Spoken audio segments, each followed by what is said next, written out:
को शुक्रिया अदा करना चाहता हूं कि आपने और पूरे केंद्रीय मंत्रिमंडल ने आज तक हमें हर कदम पे साथ दिया है और आपकी तरफ से जो जो निर्देश आए उन निर्देशों का भी हमने बहुत कड़ाई से पालन किया।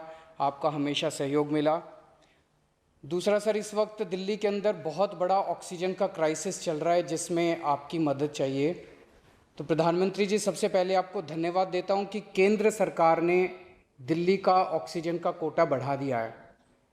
लेकिन सर, मैं आपसे हाथ जोड़ के प्रार्थना करता हूं कि इस बढ़े हुए ऑक्सीजन के कोटे को दिल्ली तक पहुंचाने में हमारी मदद करें। एक एस्टीमेट के हिसाब से दिल्ली को 700 टन ऑक्सीजन की ज़रूरत है। आपने हमारा कोटा 480 टन कर दिया, बहुत बहुत शुक्रिया। लेकिन पिछले 24 घंटों में इस बढ़ाए हुए 480 टन में से भी केवल 350 टन ऑक्सीजन दिल्ली पहुंच पाई है। प्रधानमंत्री जी, जब से ऑक्सीजन का संकट शुरू हुआ है मेरे फ़ोन बजते रहते हैं। कभी कोई अस्पताल कहता है कि 3 घंटे की ऑक्सीजन बची है, कभी कोई अस्पताल कहता है कि 2 घंटे की ऑक्सीजन बची है। हम कारण जानने की कोशिश करते हैं तो पता चलता है कि पीछे किसी राज्य ने दिल्ली के लिए ऑक्सीजन लाने वाले ट्रक को रोक रखा है। हमने मदद के लिए केंद्र सरकार में कुछ मंत्रियों को फ़ोन किए। शुरू में उन्होंने खूब सहयोग किया सर, लेकिन अब वो भी बेचारे थक गए हैं। सर, देश के संसाधनों पे तो 130 करोड़ लोगों का अधिकार है ना।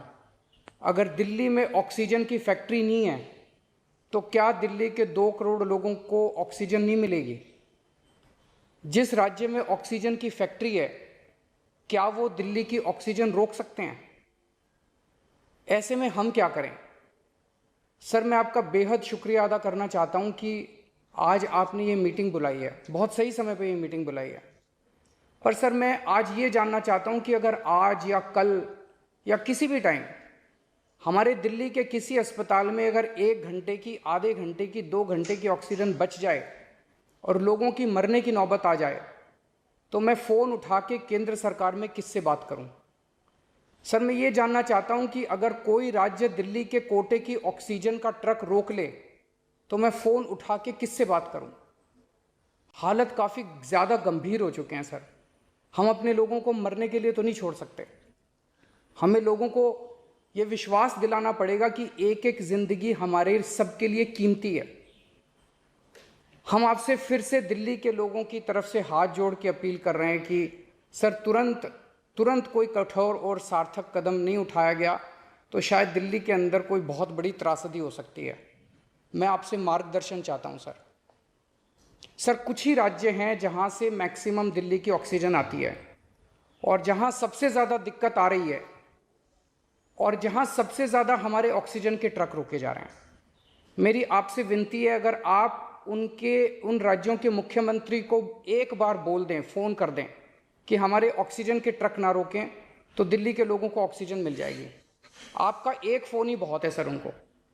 दिल्ली के 2 करोड़ लोगों की तरफ से मैं आज आपसे हाथ जोड़ के विनती कर रहा हूं कि सर, आप हमारी मदद कर सकते हैं। आप कृपया हमारी मदद कीजिए और अस्पताल में लोगों को, ताकि ऑक्सीजन मिल जाए।